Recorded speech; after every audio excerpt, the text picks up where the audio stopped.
Bismillahirrahmanirrahim. Innal hamdalillah nahmaduhu wa nasta'inuhu wa nastaghfiruh wa na'udzu billahi min syururi anfusina wa min sayyiati a'malina. Man yahdillahu fala mudhillalah wa man yudlillahu fala hadiyalah. Asyhadu an la ilaha illallah wa asyhadu anna Muhammadan abduhu wa rasuluh. Amma ba'du. Faqala Allah Ta'ala fil Qur'anil Karim. أعوذ بالله من الشيطان الرجيم يا أيها الذين آمنوا اتقوا الله وقولوا قولا سديدا يصلح لكم أعمالكم ويغفر لكم ذنوبكم ومن يطع الله ورسوله فقد فوزا عظيما فإن أصدق الحديث كتاب الله فهو خير الهدي هدي محمد صلى الله عليه وسلم wa syarrul umuri muhdatsatuha wa kullu bid'atin dhalalah wa kullu dhalalatin finnar. Alhamdulillah, segala puji bagi Allah Rabb semesta alam yang lagi-lagi Allah masih memberikan kepada kita kenikmatan kesehatan, kenikmatan keimanan dan kenikmatan waktu luang, yang dengan kenikmatan itu Allah Subhanahu wa taala dapat mengumpulkan kita kembali dengan tujuan yang sama, yaitu mengharapkan ridho Allah Subhanahu wa taala yang dengan perantara berthalabul ilmi. Salawat serta salam tak lupa kita aturkan kepada junjungan kita Nabi Muhammad sallallahu alaihi wasallam, kepada keluarganya, kepada sahabatnya, kepada para tabi'in dan kepada tabi'ut tabi'in, dan kepada kita selaku umatnya di akhir zaman ini. Alhamdulillah, yang akan mengisi pada kesempatan Ahad pagi kali ini adalah Ustadz Dr. Dedeng Rosyidin. Tapi sebelum kepada Ustadz, ada beberapa pengumuman yang ini disampaikan. Yang pertama, Mata Baitur Rahman Ahad pertama bulan September, insyaallah bersama Ustadz Dr. Nasyiruddin Syarif dengan membahas buku Risalah jilid keduanya. Yang kedua, bagi jamaah yang ingin menabung kurban bisa menghubungi stand panitian yang ada di depan. Yang ketiga, Ma'had Baitur Rahman membuka kesempatan untuk beramal soleh harta dengan ikut berdonasi pembangunan renovasi kantor Baitur Rahman. Untuk informasinya bisa lanjut hubungi stand panitia yang di depan. Yang keempat, Ma'had Baitur Rahman mengucapkan selamat dan sukses atas berselenggaranya silaturahmi akbar dan grand launching Muktamar PP Persis yang ke-16 dan otonom pada hari kemarin Sabtu yang bertempat di Stadion Sijala Harupat, Kabupaten Bandung.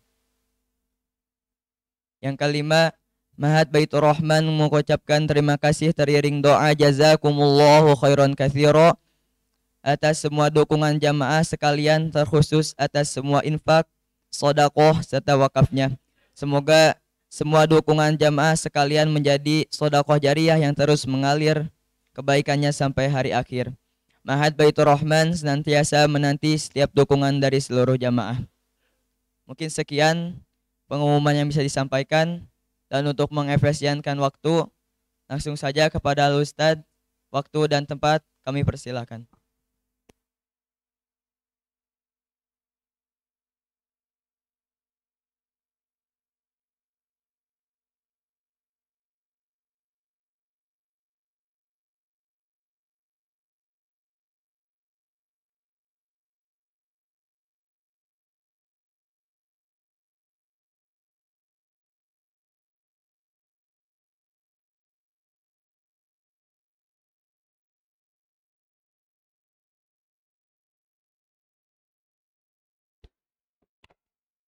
Ya.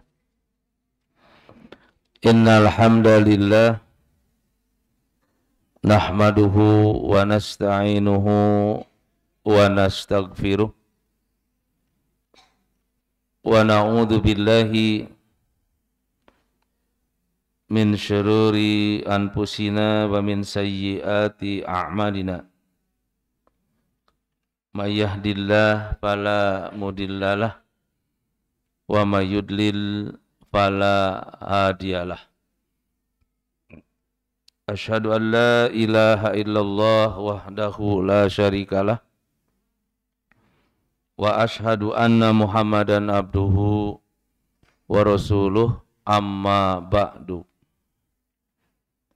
Kita berada di akhir bulan Muharram. Kita akan mengkaji bulan Muharram, bulan Syahrullah dalam pendidikan Islam. Islam punya nama-nama bulan. Diawali dengan bulan Muharram dan diakhiri dengan bulan Zulhijjah. Nama-nama bulan yaitu bulan Islam. Islam punya bulan, itu ditunjukkan oleh surat At-Taubah ayat 36.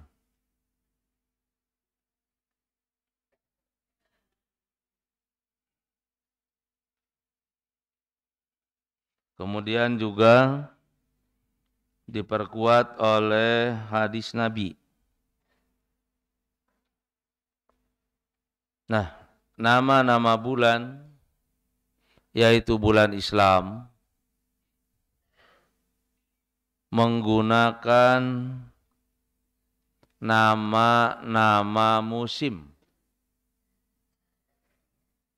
Jadi pada umumnya nama-nama bulan dalam Islam menggunakan nama musim. Kecuali Muharram yang satu, yaitu artinya bulan mulia atau bulan yang dihormati, bulan yang dimuliakan. Kemudian yang kedua adalah Safar.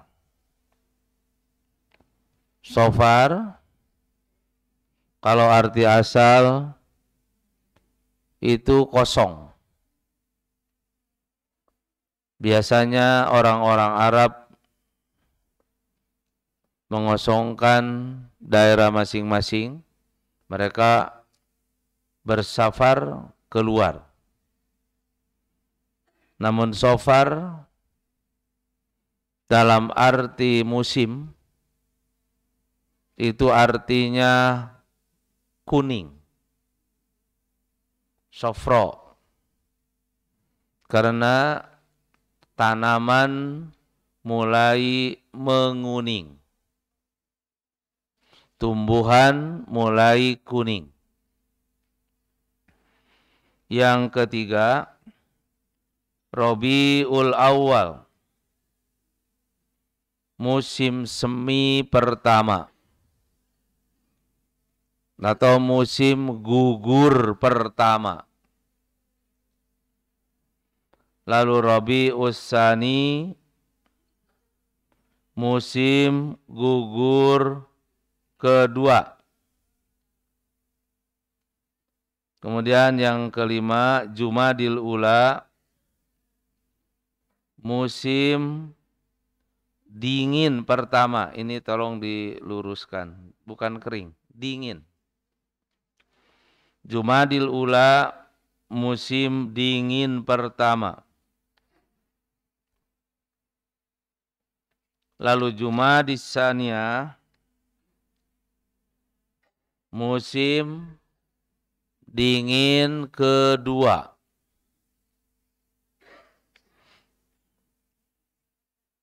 Lalu Rajab, orang Arab menyebutnya Al-Asom, bulan agung.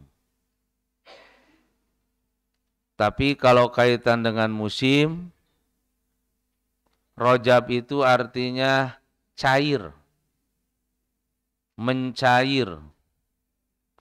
Karena setelah musim dingin, maka es itu mencair. Kemudian setelah Rajab adalah Sya'ban, berkumpul.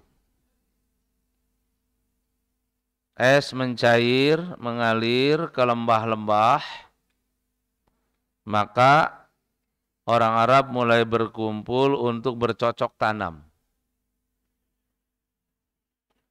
Setelah Sya'ban, Ramadan adalah musim panas. Setelah Ramadan, Syawal. Syawal bulan peningkatan suhu panas. Lalu Zulqa'dah, masanya duduk-duduk. Orang-orang Arab tidak keluar karena puncaknya musim panas. Pada bulan Zulqa'dah diam di rumah. Kemudian datanglah musim haji, yaitu Zulhijjah. Ini nama-nama bulan Islam. Jangan menyebut adalah Muharram, Safar, Rabiul Ula, Rabiul Tsaniyah, Jumadil Ula, Jumadil Tsaniyah sampai dengan bulan Zulhijjah itu bulan Arab, bukan. Itu bukan bulan Arab, itu adalah bulan Islam.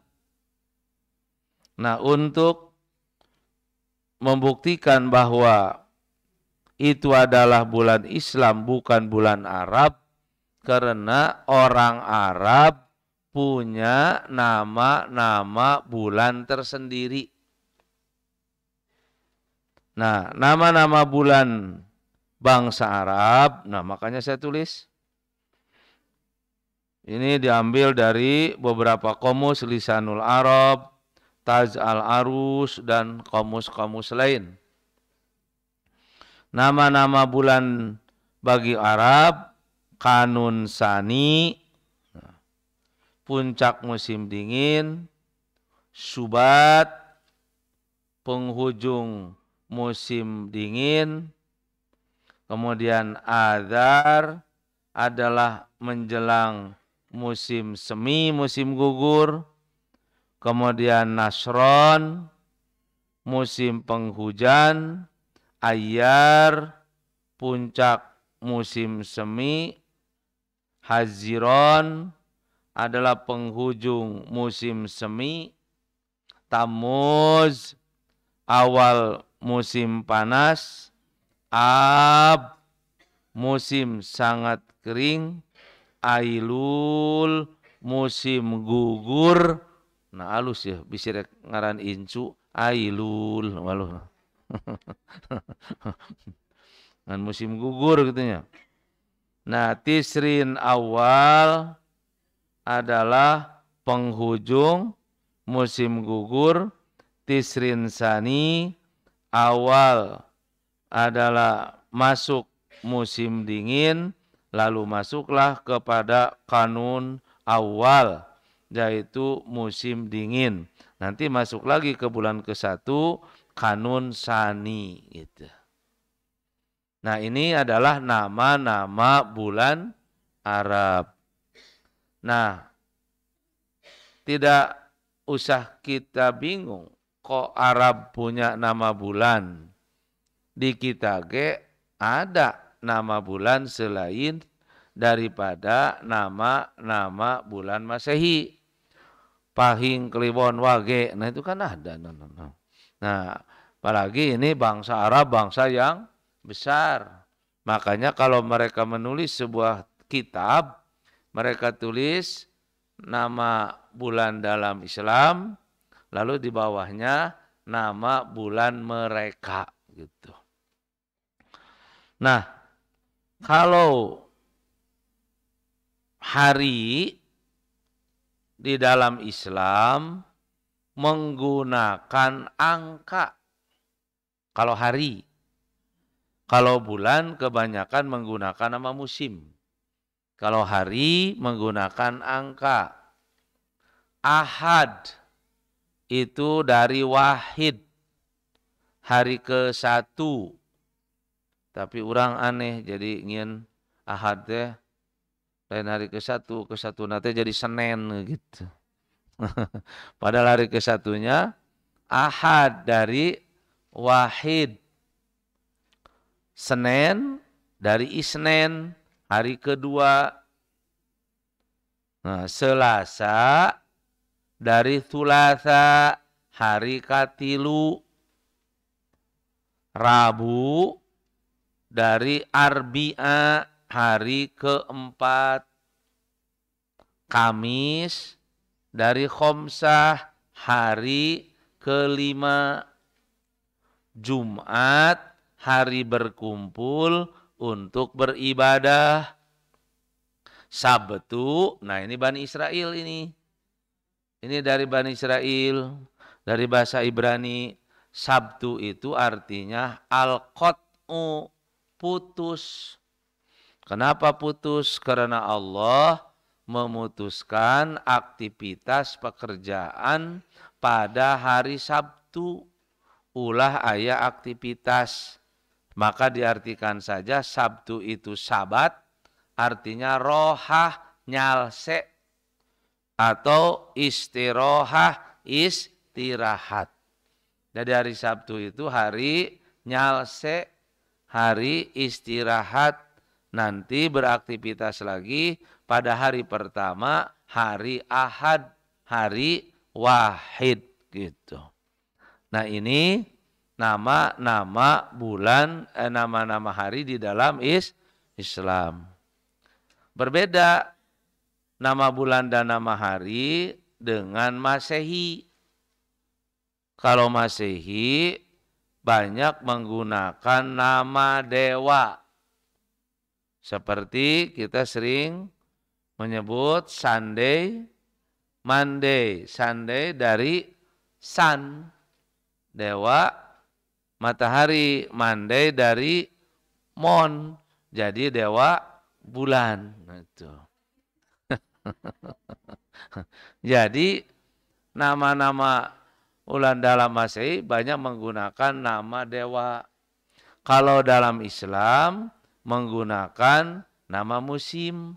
Harinya menggunakan angka. Nah, Al-Quran telah menunjukkan dan mengisyaratkan bahwa Islam punya nama-nama bulan. Inna iddatas syuhuri, sesungguhnya jumlah bulan-bulan dalam satu tahun, indallah, di sisi Allah, ithna asyara syahron, 12 bulan. Jadi Quran telah menunjukkan bahwa satu tahun itu 12 bulan. Fi kitabillah, yang ditetapkan di Loh Mahfud di atas. Yauma khalaqas samawati wal ard. Satu tahun 12 bulan itu sejak Allah menciptakan langit-langit dan bumi. Jadi jauh sebelum manusia menempati bumi. Jadi satu tahun itu sudah 12 bulan. Lalu dari yang 12 itu dipilih oleh Allah bulan haramnya. Minha arba'atun hurum. Dari yang 12 itu di sana terdapat 4 bulan haram. Dalika dinul qayyimu, itu agama yang lurus. Jangan kamu ragu, satu tahun 12 bulan, lalu dari 12 itu ada 4 bulan haram. Ini sejak zaman Nabi Ibrahim alaihissalam dulu. Fala tadlimu, di sini ada yang terlewat. Fala tadlimu fihinna anfusakum. Maka kamu jangan mendolimi diri kamu sendiri pada 4 bulan haram itu. Menciptakan aman, tidak boleh ada peperangan pada bulan itu. Nah, jadi ini ayat yang menjelaskan bahwa Islam punya bulan yang menurut Quran 1 tahun adalah 12 bulan. Dari 12 itu bulan haramnya ada 4. Yang 4 itu adalah, nah, dijelaskan oleh Rasulullah SAW. Ini ke bawah dulu ya, ke bawah dulu. Bahwa anna Nabiya SAW khotoba fi hajatihi. Nabi berkhutbah pada hajinya, haji wada. Ala ingat, inna zamana, waktu itu qadistadaro, telah berputar, kahayatihi, sebagaimana mestinya, yauma khalaqas samawati wal ar, sejak Allah menciptakan langit-langit dan bumi. Sama dengan Quran. As-sanatu itna asyara syahran, bahwa 1 tahun itu 12 bulan. Sama dengan Quran.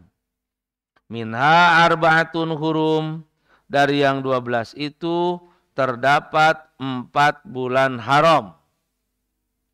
Nah, yang 4 bulan haram itu dirinci oleh Nabi. Salatatun mutawaliyatun, 3 bulannya berturut-turut. Zulqa'dah, Zulhijjah, Muharram. Nah, yang satunya lagi Rajab, berarti 4. Zulqa'dah, Zulhijjah, Muharram, Rajab. Nah, Rajab ini mudhor, terpisah. Alladzi baina Jumadi wa Sya'ban, yang letaknya antara Jumadi Saniyah dan Sya'ban. Ini Jumadi Saniyah, ini adalah Sya'ban, di tengah-tengahnya Rajab. Jadi Rajab itu di tengah-tengah tahun. Tuh. Maka dari yang 12 dirangkum menjadi 4. Zulqa'dah, orang Arab siap-siap duduk-duduk di rumah, menyiapkan segala fasilitas karena akan datangnya tamu Allah. Duyufur Rahman. Tuh. Begitu datang setelah Zulqa'dah, Dzulhijjah, tamu-tamu Allah mulai datang untuk melakukan ibadah haji. Bulan ini bulan dihormati. Kemudian Muharram, nanti kita bahas di belakang. Lalu Rajab. Nah, pada bulan Rajab, disinilah akan terjadi satu peristiwa yang sangat besar, di mana terjadinya adalah Isra Mi'raj. Rasulullah rihlah ardiyah, dan Rasulullah rihlah samawiyah. Rasulullah rihlah di bumi, yaitu dari Masjidil Haram ke Masjidil Aqsa. Lalu Rasulullah adalah rihlah, itu kan, yaitu dari mana rihlahnya berikutnya? Rihlah dari Masjidil Aqsa kemudian ke langit. Di sanalah terjadi, di mana diperintahkannya oleh Allah untuk melaksanakan sholat yang 5 waktu. Peristiwa besar. Rihlah. Kenapa Rasulullah dirihlahkan? Karena Rasulullah hampir putus asa untuk berdakwah, dihantam, dihalangi oleh orang-orang musyrik, gitu kan? Sehingga Rasul menjadi bingung untuk memperkuat keyakinan Nabi, apa yang disampaikan Allah kepada Muhammad. Maka Muhammad tidak hanya sekedar mendengar, tapi Muhammad melihat langsung. Makanya rihlah ardiyah dari Mekah ke Palestina, yaitu dari yang disebut dengan Isra, ya. Kemudian setelah di Masjidil Aqsa dimi'rajkan ke sana ke langit sehingga Nabi melihat Baitul Ma'mur, Sidratil Muntaha, kan? Nah, kemudian melihat keindahan-keindahan di sana. Oh, begitu, dilihat perlihatan surga, perlihatan neraka, yakin saja. Apa yang diwahyukan itu dilihat langsung oleh Nabi. Nabi turun lalu ada perintah untuk melaksanakan sholat yang 5 waktu yang asalnya 50 waktu kemudian menjadi 5. Ini peristiwa besar. Nah makanya Zulqa'dah, Zulhijjah, kemudian Muharram, setelah Muharram kemudian Rajab. Nah dari yang 4 itu, nah dirangkum lagi jadi 1. Dari 1, yaitu Muharram, yang diberi nama Syahrullah, bulan Allah. Ini dijelaskan oleh hadis Nabi. Qala Rasulullah SAW, afdolus saumi, saum yang paling afdol, ba'da syahri Ramadan, setelah saum pada bulan Ramadan, syahrullah, saum pada bulan Allah. Yang mana bulan Allah itu? Alladzi tad'unahu, yang kamu sebut Muharram. Jadi Muharram itu syahrullah. Jadi dari 12 jadi berapa? Jadi 4. Dari 4 ini yang disebut syarullahnya hanya 1. Yaitu Muharram. Nah, kenapa bulan Muharram disebut syahrullah? Apakah karena hijrahnya Nabi? Sehingga bulan Muharram sebagai bulan pertama di dalam tahun Hijriah? Bukan. Karena tidak ada hijrah pada bulan Muharram. Karena itu kadang orang keliru. Speaker berbicara, kita sambut tahun Baru Hijriah, bulan Muharram, karena di sanalah hijrahnya Nabi. Tolong diberitahu kepada speaker bahwa tidak ada hijrah pada bulan Muharram. Hijrah Nabi itu, saya catat sini, hijrah Nabi bersama para sahabat nih ke Ethiopia bulan Rajab. Nah, tahun ketiga dari kenabian. Ini 15 orang. Lalu ke Ethiopia kedua 101 orang. Lalu ke Taif. Hijrahnya bulan Syawal. Tahun ke-10 dari kenabian. Lalu hijrahnya ke Madinah. Tahun ke-13 dari kenabian. Bulan Rabiul Awal. Jadi tidak ada hijrah pada bulan Muharram. Tidak ada hijrah. Pada masa Khalifah Umar bin Khattab ditetapkan bulan Muharram sebagai bulan pertama dalam tahun Hijriah.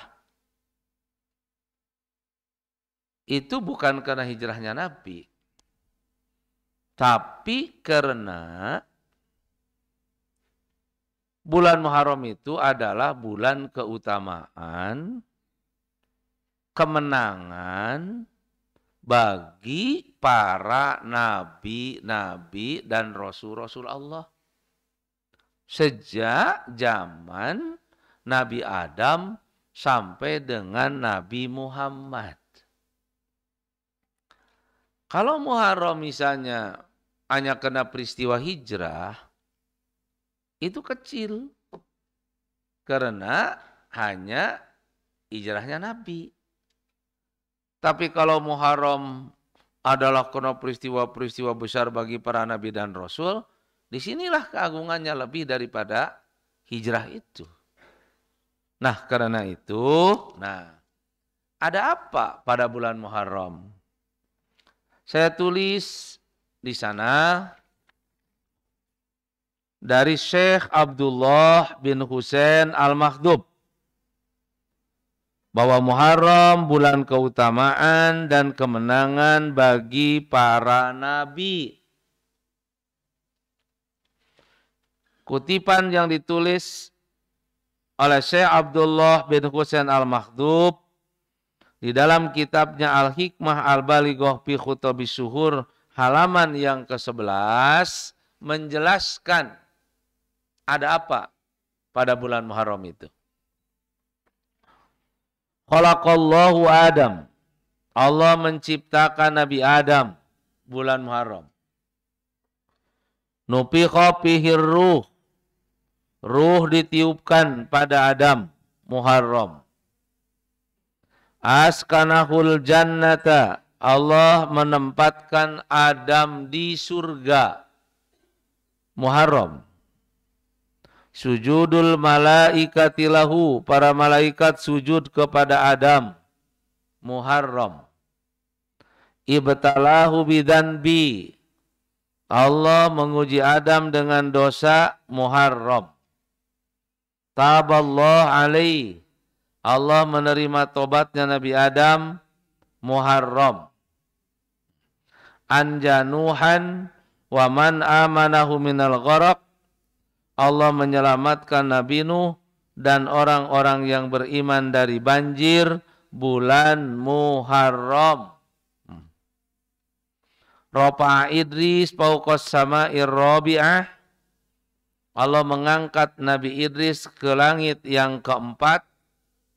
Belajar di sana, baca tulis, gurunya Allah. Nah, bulan Muharram.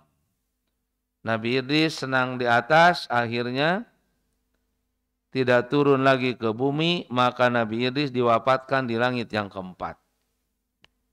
Tong neangan kuburan Nabi Idris di dunia malaya. Atfa naro Namrud li Ibrahim. Allah memadamkan api yang membakar Ibrahim, yaitu api Raja Namrud pada bulan Muharram. Radda walada Yaqub wa basarahu ba'da dihabihi.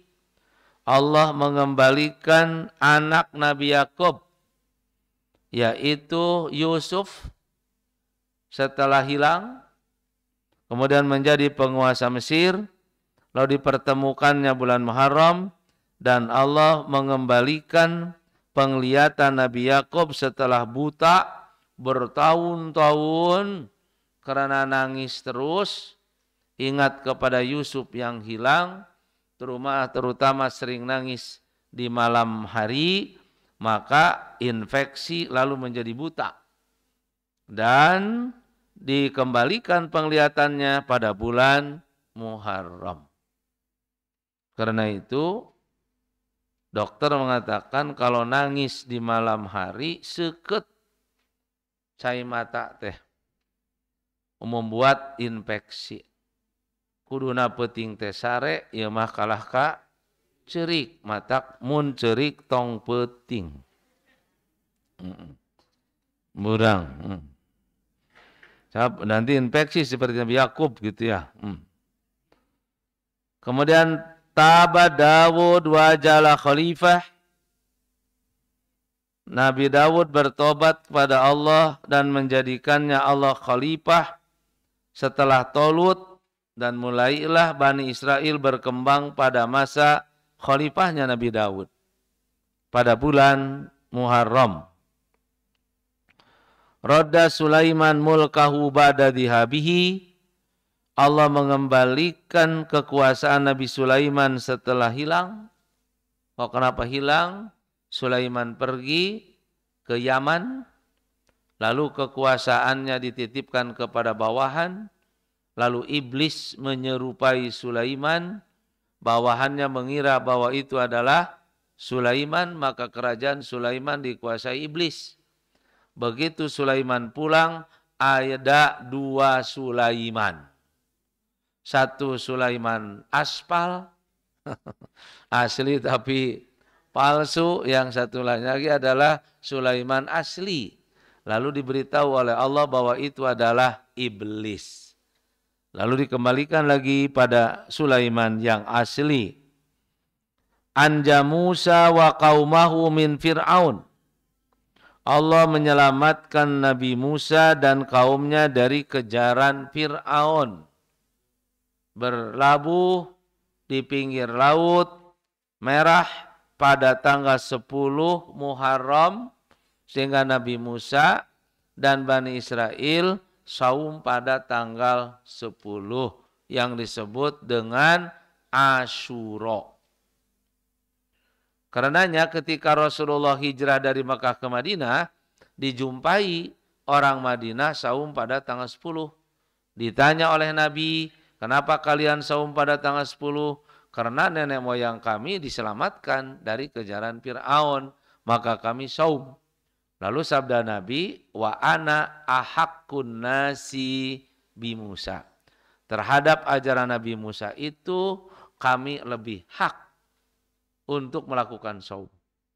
Makanya tahun pertama hijrah Rasulullah mewajibkan saum pada tanggal 10 Muharram. Hukumnya wajib. Tahun kedua hijrah turun ayat tentang saum Ramadan. Ya ayyuhalladzina amanu kutiba alaikumus syiyam. Nah, ini berubahlah saum pada tanggal 10 Muharram yang tadinya wajib berubah menjadi sunat.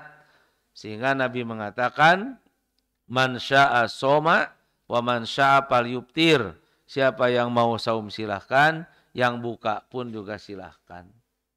Berjalan terus saum pada tanggal 10 Muharram sampai menjelang wafat Nabi. Para sahabat bertanya, bukankah saum Muharram itu dibesarkan oleh Yahudi? Maka Rasul menyatakan, la in bakitu ila qabilin la asummanna atasi ma'al ashir. Seandainya usiaku sampai pada tahun yang akan datang, kita akan saum Muharram itu 9 dan 10-nya. Nabi wafat, belum sempat saum tanggal 9, tapi sudah diajamkan oleh Nabi yang disebut dengan hadis ajami. Maka saum pada bulan Muharram dalam Islam Tasu'a 9, Asyura 10. Yang 10 dilakukan oleh Nabi, yang 9 diajamkan oleh Nabi. Itu asalnya yaitu orang-orang Bani Israel dan Nabi Musa diselamatkan oleh Allah dari kejaran Fir'aun pada bulan Muharram. Selanjutnya, rafa'allahu Isa ilaihi. Allah mengangkat Nabi Isa ke hadirat Allah pada bulan Muharram. Dikejar oleh Bani Israel, akan dibunuh. Lalu Allah mewafatkan dan mengangkatnya ke langit. Akramallahu nabiyya Muhammadan imaman wa hum ma'mum. Allah memuliakan Muhammad sebagai imam dan orang-orang Arab sebagai makmum. Di saat meletakkan Hajar Aswad yang runtuh karena banjir. Semua orang-orang Quraisy, mereka ingin menjadi mulia, lalu Nabi dengan kainnya, Nabi menjadi imam, sementara pembesar-pembesar Quraisy menjadi makmum. Jalal kitab muhaiminan alal kutub. Allah menjadikan kitab Al-Quran sebagai pengontrol terhadap kitab-kitab lain. Kemudian basyara Muhammad bisyafaatil udma, di akhirat nanti hanya Muhammad yang dapat memberikan syafaat, dan berita itu disampaikan Allah pada bulan Muharram. Lalu basyara Muhammadan bimahmudil maqam, juga ada berita kepada Muhammad akan ditempatkan di tempat yang sangat terpuji di akhirat nanti pada bulan Muharram. Nah, karena itu pas kalau Muharram sebagai bulan pertama di dalam tahun Hijriyah. Pada masa Nabi, nama bulan sudah ada. Nah, karena Nabi tadi menyebutkan Dzulqa'dah, Dzulhijjah, Muharram, Rajab, berarti nama-nama bulan itu sudah ada. Pada zaman Nabi, tanggal juga sudah ada.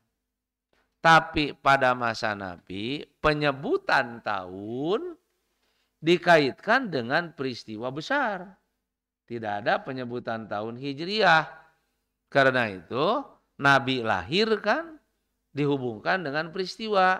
Nabi Muhammad lahir hari Senin tanggal 12 bulan Rabiul Awal tahun gajah. Nah. Jadi bukan tahun Masehi, bukan. Tahun Hijri, bukan. Tapi dikaitkannya kepada peristiwa besar yang pada saat itu 50 hari menjelang Rasulullah lahir terjadilah Abrahah menyerang Ka'bah. Karena itulah disebut tahun gajah. Gitu. Nah, jadi dikaitkannya dengan peristiwa besar. Baru pada masa Khalifah Umar ibn Khattab, ketika Umar ibn Khattab menulis surat kepada gubernur Abu Musa al-Asy'ari, tidak pakai nama tahun. Ini tahun ayeuna, tahun kamari, tahun kapan. Lalu atas itu terjadilah musyawarah pada masa Khalifah Umar, maka di dalam Islam tahunnya menggunakan peristiwa penting tentang adalah majunya Islam, terbukanya Islam, tersebarnya Islam, yaitu mulai dari hijrahnya Nabi. Maka ditetapkanlah sebagai momentum tahun Hijriah dihitung dari mulai hijrahnya Nabi pada masa Khalifah Umar ibnu Khattab. Karena itu Umar ibnu Khattab disebut Bapak tahun Hijriah. Bukan Bapak pembangunan. Nah. Tapi Bapak tahun Hijriah. Itu Umar ibnu Khattab. Nah, jika kita bandingkan antara tahun Hijriah dengan Masehi yang sama-sama pada Masehi 12 bulan, gitu ya Bu ya. Samakan pada Masehi 12 bulan, dimulai dari Januari sampai dengan Desember, apal pisan ieu mah. Nah. Tapi lamun tahun Islam, bulan-bulan Islam gitu kan. Ya marada gak-gek-gok gitu.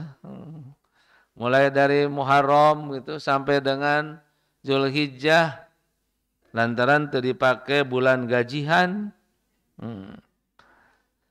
Masehi dengan Hijri sama-sama 12 bulan. Masehi menggunakan peredaran matahari Syamsiah. Kalau Hijri menggunakan peredaran bulan yaitu Qamariyah. Namun sekalipun sama-sama 12 bulan, terdapat perbedaan jumlah Nah, perbedaan jumlah itu dijelaskan oleh Quran sendiri. Quran yang menjelaskan perbedaannya antara Masehi dengan Hijri. Itu tertuang di dalam surat Al-Kahfi ayat 25, halaman pertama. Walabitu fi kahfihim, mereka tinggal di goa mereka, talatamiatis sinin, 300 tahun, wajadadu tis'an, dan mereka menambahnya 9 tahun. Ini pertanyaan dari dua orang. Pertama, yang bertanyanya Yahudi. Yang kedua, yang bertanyanya orang Arab. Mereka menguji Nabi. Kita uji Muhammad, betul nggak Nabi? Tuh. Pertama, kita tanyakan tentang Zulkarnain. Bisa nggak dia jawab? Nah, pertanyaannya 3. Dari yang 3 pertanyaan itu, kalau Muhammad dapat menjawab 2, yang 1 itu bisa nggak jawab, berarti Muhammad Nabi. Lamun Muhammad dapat menjawab ketiga-tiganya, bohong, bukan Nabi.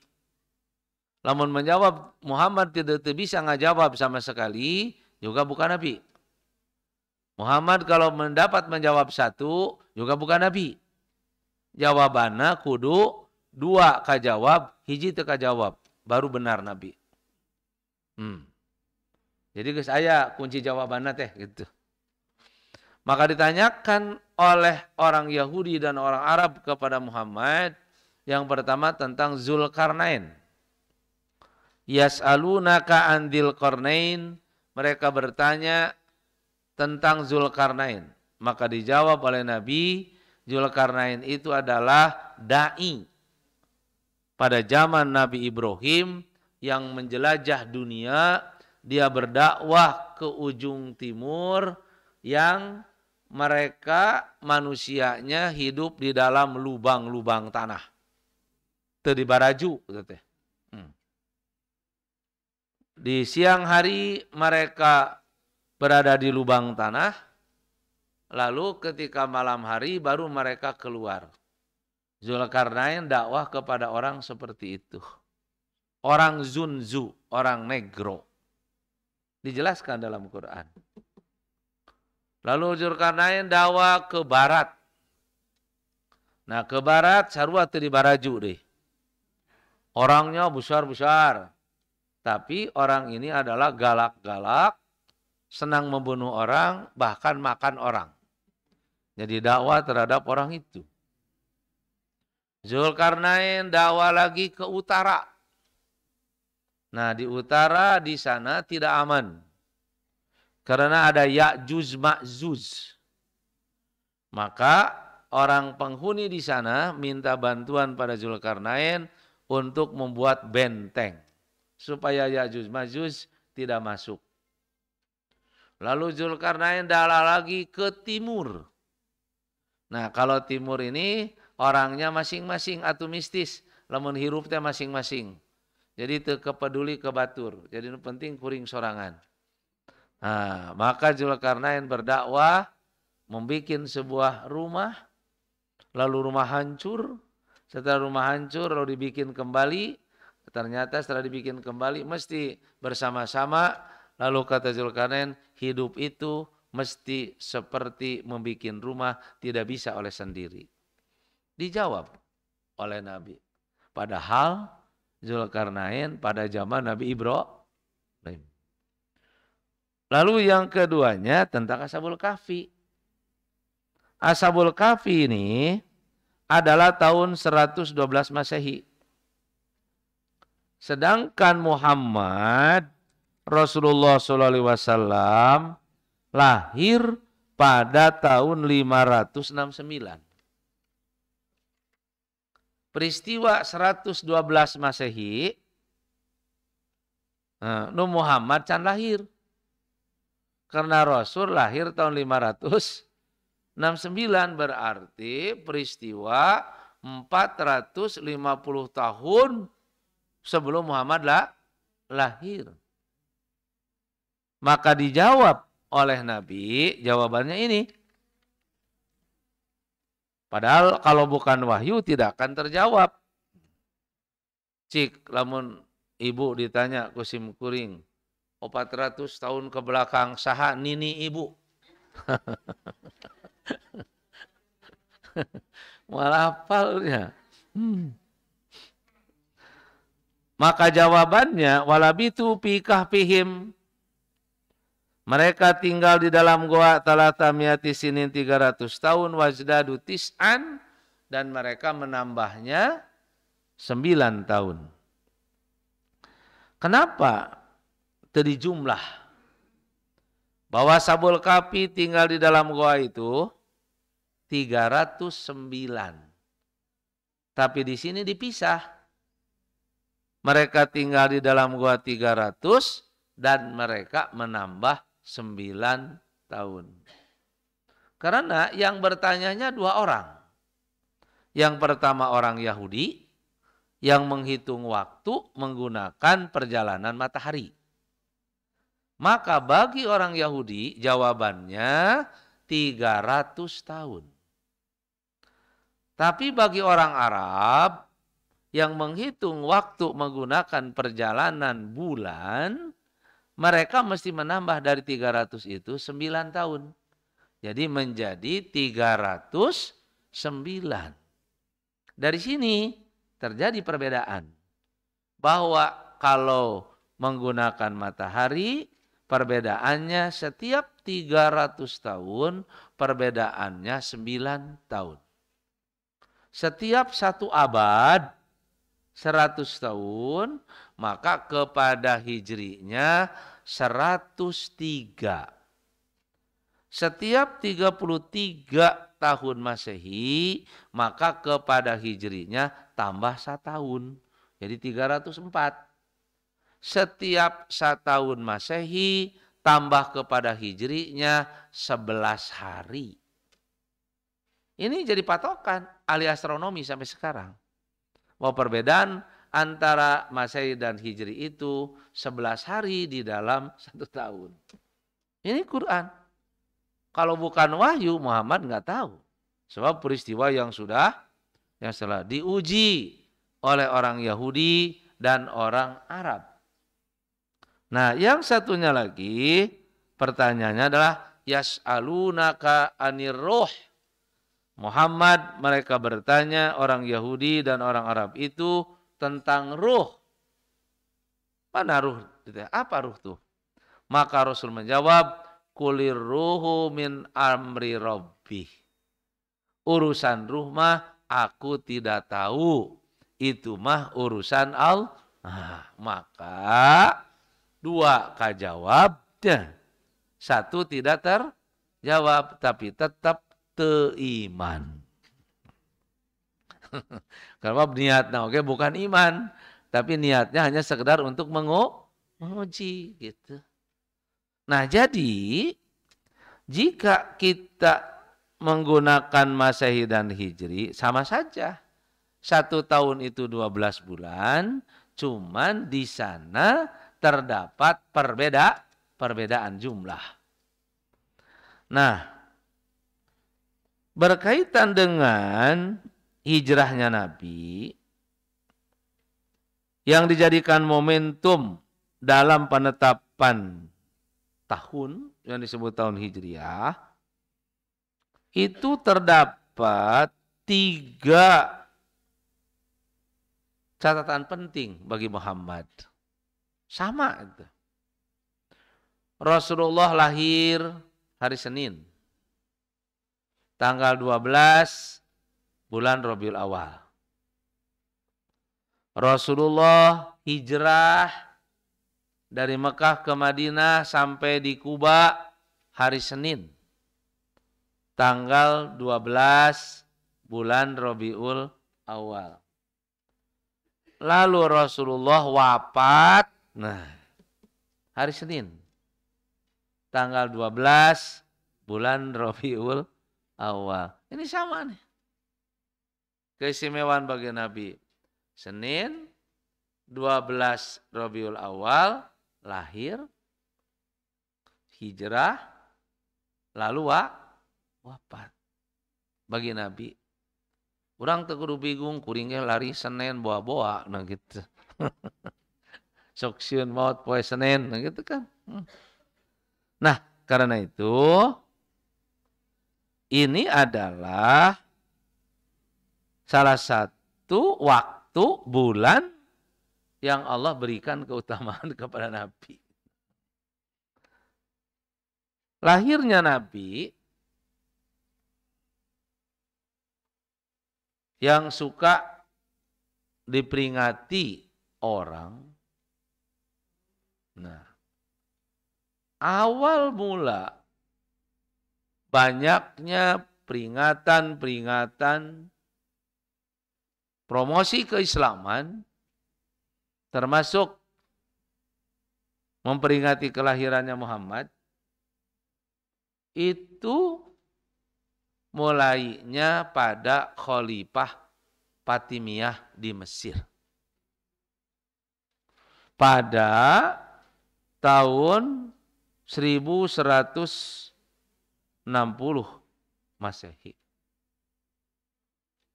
Ini mulai adanya promosi-promosi tentang peringatan-peringatan. Termasuk menyambut tahun baru Islam. Ada yang bertanya kemarin, kebetulan saya bahas ini, mulai kapan adanya penyambutan tahun baru Islam? Sebab pada zaman Nabi, pasti mal ayah ya. Penyambutan tahun baru Hijriah teh. Sebab penetapan tahun Hijriah mulai nage pada zaman Khalifah Umar ibn Khattab. Dan Umar yang menetapkan tahun Hijriah, nate perhitungan tahun Hijriah. Maka di zaman Nabi tentu tidak akan ada penyambutan tahun baru Islam. Dan penetapan oge pada masa Khalifah Umar. Nah, penyambutan tahun baru Hijriah itu pada masa Khalifah Fatimiyah di Mesir mula-mulanya.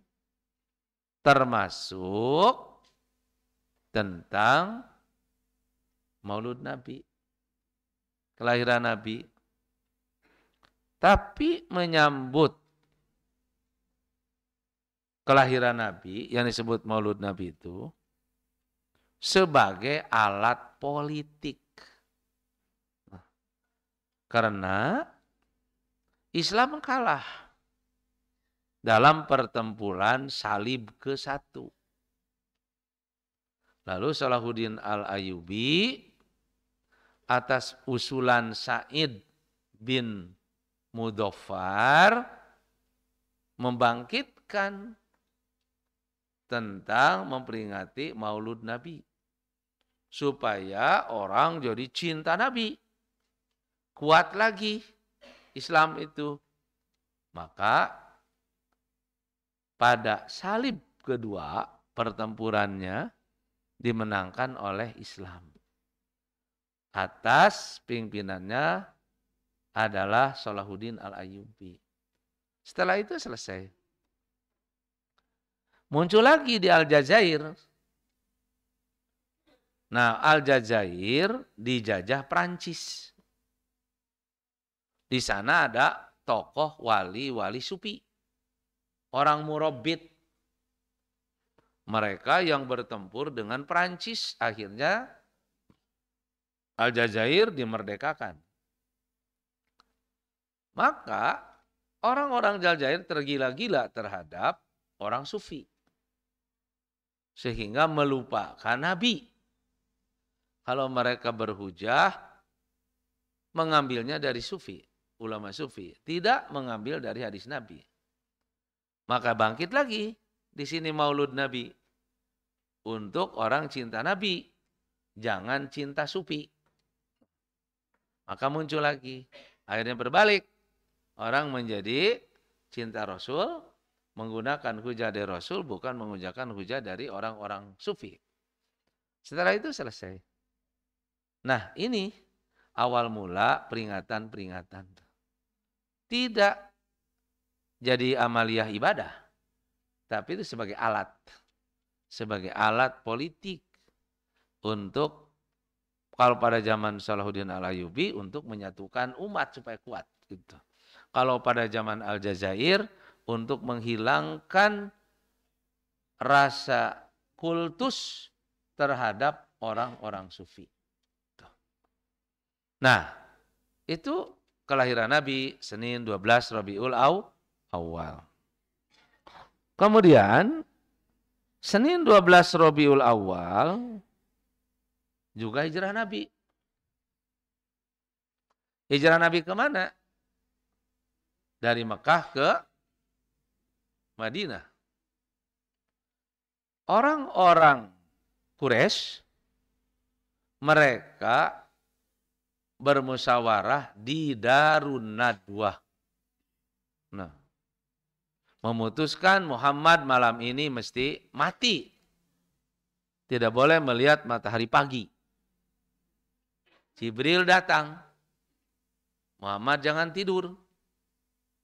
Malam ini juga sebelum subuh harus keluar dari Mekah. Maka Rasulullah dengan Abu Bakar keluar hari Jumat tanggal 2 bulan Rabiul Awal. Hari Jumat tanggal 2. Ali tidak boleh ikut, tapi mengawasi keadaan di Mekah. Kemana Nabi pergi sebelum subuh? Ke Gua Thur. Di Gua Thur 3 hari. Jumat, Sabtu, Minggu. Nah, di Gua Thur Rasul mau pergi ke Madinah, tapi Rasul sendiri tidak tahu jalan. Tapi ada orang musyrik yang suka mengantarkan dari Mekah ke Madinah lewat jalur tikus. Tapi mesti diberi upah. Mesti diberi upah. Nah, orang musyrik tapi mesti diberi upah. Perjanjian Abu Bakar Rasul dengan orang itu, maka Rasul memberi upah, diantarkan oleh dia dari Gua Thur ke Madinah selama 8 hari di perjalanan, lalu diberi ongkos, mun ayeuna mah Gojek. Padahal dia orang musyrik. Itu. Kalau dia orang musyrik, dia sebenarnya kalau tidak jujur, gampang tinggal ngawa ka Abu Jahal, Muhammad aya di kuring. Tewah ku Muhammad. Mana WA marita teh. Datang Muhammad ke Madinah di Kuba. Nah di sini hari Senin tanggal 12 bulan Rabiul Awal datangnya, yang disambut oleh orang Yahudi. Yang pertama sekali datang. Padahal orang-orang Ansor menanti Muhammad. Tapi mereka tidak tahu yang mana rupa Nabi. Hari berita geus aya, an rupa Nabi tidak tahu. Akhirnya yang pertama menyambut datangnya Nabi adalah orang Yahudi. Orang Yahudi mengatakan, ya Bani Qoilah, jaddukum qad ja'a. Wahai Bani Qoilah, kakekmu sudah datang. Bani Qoilah itu sebutan orang Arab yang ada di Madinah. Jadi Muhammad itu hebatnya hijrah di Mekah ke Madinah diantar ke orang musyrik. Di Madinah disambut ke orang Yahudi. Orang Yahudi. Lalu ditunjukkan oleh orang Yahudi, itu udah datang, Muhammad sedang beristirahat di bawah pohon. Lalu orang-orang Ansor datang menyambut. lantaran terang mana rupa Nabi, akhirnya salah nyambut. Yang disambut Abu Bakar, bukan Rasul. Dengan bijak Rasulullah menyimpan, maka Abu Bakar menyimpan selendangnya di atas kepala Rasulullah. Inilah yang namanya Muhammad, bukan aku. Gitu. Tinggal di Kuba, Senin, Selasa, Rabu, Kamis. Bikin masjid. Yang itu yang disebut dengan Masjid Kuba. Jumat pagi, Rasulullah pergi dengan numpak ontanya Al-Qaswa. Nah, di Dar Bani Salim turun perintah untuk sholat Jumat. Maka Rasulullah melakukan sholat Jumat pertama di Dar Bani Salim. Selesai sholat Jumat, pergi lagi. Dengan untanya Al-Qaswa itu, orang-orang Ansor berebut kedali onta. Muhammad di kami, Muhammad di kami, Muhammad di kami. Singgah di kami menyediakan rumah, makanan, sebagainya. Karena saling berebut, Rasul menyatakan biarkan onta ini pergi sendiri. Karena onta tahu di mana mesti aku berhenti. Jadi Rasulullah menyerahkan ke onta. Nah, di mana mesti dia berhenti? Lagi dengan ontanya. Ternyata si onta itu berhenti bukan di hotel berbintang 7. Tapi onta itu berhenti di suatu tempat nu kosong, tidak ada rumah. Rekuma cicingna. Nah, namanya Marbad. Di Marbad itu sepetak tanah kecil, ada pohon kurma, ada sumber air, dan ada kuburan orang Yahudi. Lalu Nabi mengatakan, di tempat ini aku akan tinggal. Di tempat ini aku akan membangun rumah, akan bangun masjid.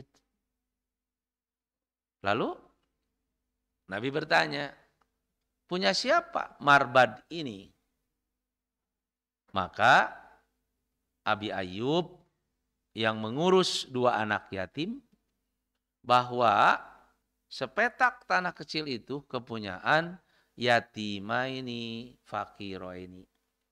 2 anak yatim yang fakir. Bapaknya sudah wafat, ibunya sudah meninggal, lalu diberi bekal hidup, inilah buat kamu hidup sepetak tanah kecil itu. Lalu oleh Nabi jelaskan, di tempat ini aku akan membangun tempat tinggal dan masjid. Kedua anak yatim itu padahal teu beunghar, ngan boga sakitu-kitu tanah nauge. Warisan keur bekal hirup, dia katakan wahab tuka ya Rasulullah. Aku hibahkan. Bayangkan. Aku hibahkan tanah ini seluruhnya untukmu, wahai Muhammad. Itu 2 anak yatim. Namanya Sahal Suhel. Sesuai dengan namanya, Sahal mudah, Suhel anak kecil yang memberi kemudahan. Hidup tidak menyulitkan orang, tapi hidup memberi kemudahan bagi orang. Nabi mengerti, dibayarlah dengan 10 dinar. Lalu dibangunlah di tempat itu, itulah yang megah sekarang, Masjid Nabawi. Masjid Nabawi berdiri di atas sepetak tanah kecil, kepunyaan 2 anak yatim. Yang sampai sekarang beribu-ribu, berjuta-juta orang sholat di sana, beribadah di sana. Bagaimana mengalirnya pahala kedua anak yatim itu. Ngabulungbung pahala nate. Sekalipun dia punya tanah kecil, dia tidak tergila-gila terhadap tanah, dia serahkan. Itu. Padahal biasanya orang lamun kana tanah teh pakoret-koret. Ya. Galang disopakan gitu kan ya. terus ukuran dilegaan. Apalagi kalau di kota nu pajejet sajengkal gitu merek, lamun aya nu maot teh ripuh teu bisa ditanggung kudu ditangtungkeun mayit teh. Terhadap tanah. Nah, itu peristiwa hijrah besar, lalu Islam berkembang di Madinah, gitu. Dengan lewatnya hijrah, seperti Islam berkembang di Mekah, lewatnya hijrahnya Nabi Ibrahim. Nah, lahir, lalu hijrah, lalu yang ketiga adalah wafat. Jadi kalau kita ingat hijrah, kudu ingat lahirna, ingat hijrahna, ingat wafatna. Nah, peristiwa penting dalam wafatnya Nabi, hari Senin tanggal 12 bulan Rabiul Awal, tahun ke-10 Hijrah, tahun 63 Masehi, disinilah ajaran Rasulullah yang terakhir. Di dalam hadis Sahih Al-Bukhari dijelaskan bahwa Rasulullah SAW disuruh milih oleh Allah. Apakah mau tetap hidup di dunia dengan kenikmatan dan keindahannya? Atau mau pulang ke Allah? Apa mau tetap hidup di dunia dengan kenikmatannya Muhammad? Atau mau pulang ke Allah? Maka Rasulullah memilih pulang ke Allah. Salah satu orang yang disuruh memilih apakah mau tetap hidup atau pulang, Muhammad. Urang mah moal titah milih. Nah, sablamun urang kita milih apa mau hidup atau mau mati, mau pulang ke Allah, pasti jawabannya hambung mati, hidup terus. Padahal bari bagus batuk-batuk kata teh. Urang mah moal titah milih. Nah, aya di imah cabut gitu kan. Aya di jalan cabut. Aya di rumah sakit cabut. Nah, teu kudu bebeja deui malaikat teh. Sabab di mana bebeja moal tuluy gitu sailana. Maka inna abdan sabda Nabi khayyarahullah disuruh milih oleh Allah. Baina ayu tiyahu min zahrati dunya antara diberi dengan hiasan-hiasan dunia masya'a yang Allah kehendaki wa baina ma indahu dan antara berada pulang di sisi Allah. Nabi tidak menyebut dirinya, ada seorang hamba. Fakhtaro ma indahu, lalu Rasul memilih pulang saja ke Allah. Mau istirahat tuh. Nah, ketika menjelang wafat, Rasul tahu itu. Tahu bahwa dia akan wafat.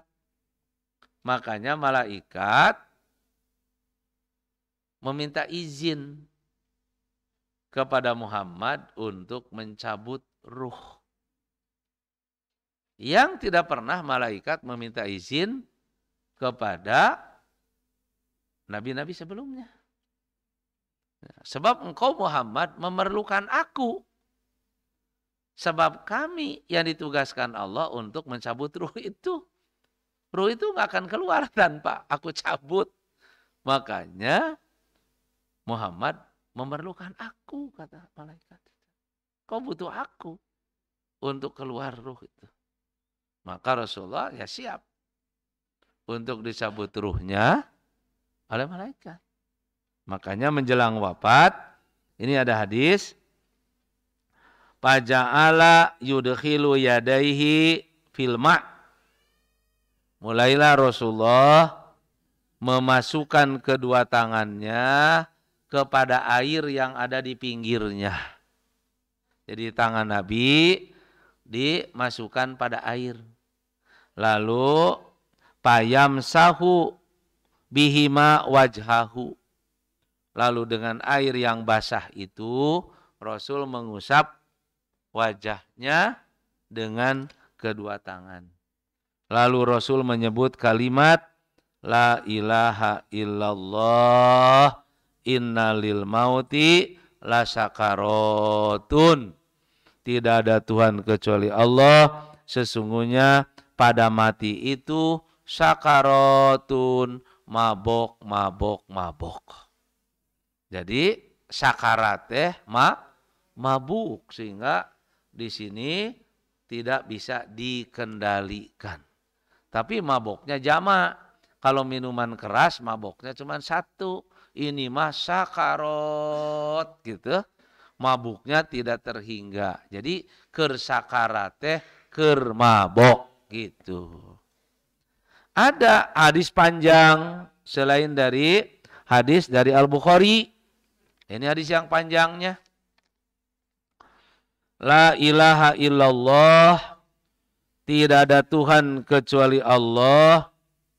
Innalil mauti lasakaratun. Sesungguhnya pada mati itu terdapat mabuk. Lalu Nabi membaca dan menjelaskan tentang mati. Allahumma ya Allah, innaka sesungguhnya engkau ta'khudur ruha yang mencabut ruh. Engkau lah yang mencabut ruh. Minal asobi, awal mula ruh itu dicabut dari urat-urat saraf. Matanya masih melihat, bibirnya masih bergerak, tapi urat sarafnya sudah mati. Sudah tidak berfungsi. Wal qadibi, dan engkau ya Allah mencabut ruh berikutnya dari sendi-sendi. Mulailah sendi-sendi ini tidak ada rasa. Karena antara sendi dengan yang satu, ruhnya sudah dicabut, sudah hilang. Hakikatnya dia sudah mati. Wal anamil, dan engkau mencabut ruh itu dari ujung-ujung jari, berakhir di ujung gigi. Makanya mati itu mulai dari ujung jari. Kalau kita menyaksikan, dan saya sudah menyaksikan, kakak sendiri itu kan. Ya, kalau orang akan meninggal mulailah dari ujung kaki itu dingin. Ujung kaki dingin, itu artinya sudah mulai dicabut ruhnya. Terus naik ke atas, terus sampai ke sini gitu kan, dingin. Ruhnya mulai dicabut dari ujung kaki itu, lalu berakhir di ujung gigi terbuka. Makanya aya nu heureui, Ustad, untung abdi ompong kabeh. Kata saya nu ompong ge maut gitu. Nah, karena dahsyatnya mati itu, fa'inni alal maut, ini Nabi. Ya Allah, bantulah aku menghadapi kematian. Wahawinhu alayya, dan entengkanlah mati bagiku. Jangan dipersulit sehingga berminggu-minggu, berbulan-bulan sakarat tuluy gitu. Mabok tuluy, tapi mudahkanlah mati bagiku. Nah, ini hadisnya lebih panjang daripada yang tadi. Nah, ini terjadi pada hari Senin, ya, tanggal 12 bulan Rabiul. Nah, makanya 3 penting pada hari Senin tanggal 12 Rabiul Awal itu: lahir Nabi, hijrah Nabi, lalu wafatnya Nabi. Muharram bulan pertama bukan karena hijrah, tidak ada hijrah di sana, tapi karena keutamaan yang dipilih oleh Allah bagi para nabi dan rasul sejak zaman Nabi Adam sampai dengan zaman Nabi Muhammad. Itu yang kita kaji hari ini, adalah hari terakhir dari bulan Muharram. Aqulu qauli hadza wa astaghfirullah li wa lakum. Wassalamualaikum warahmatullahi wabarakatuh.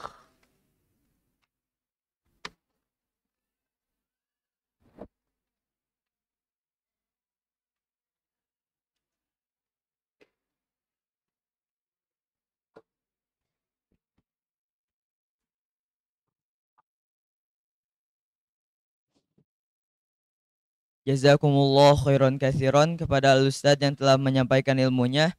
Semoga bermanfaat, terkhusus untuk Al-Ustadz dan umumnya untuk kita semua. Amin. Mohon maaf sebelumnya atas segala kekurangannya. Ditutup saja dengan doa kafaratul majelis. Subhanakallahumma wa bihamdika asyhadu an la ilaha illa anta astaghfiruka wa atubu ilaih. Rabbana atina fid dunya hasanah wa fil akhirati hasanah wa qina adzabannar. Wassalamualaikum warahmatullahi wabarakatuh.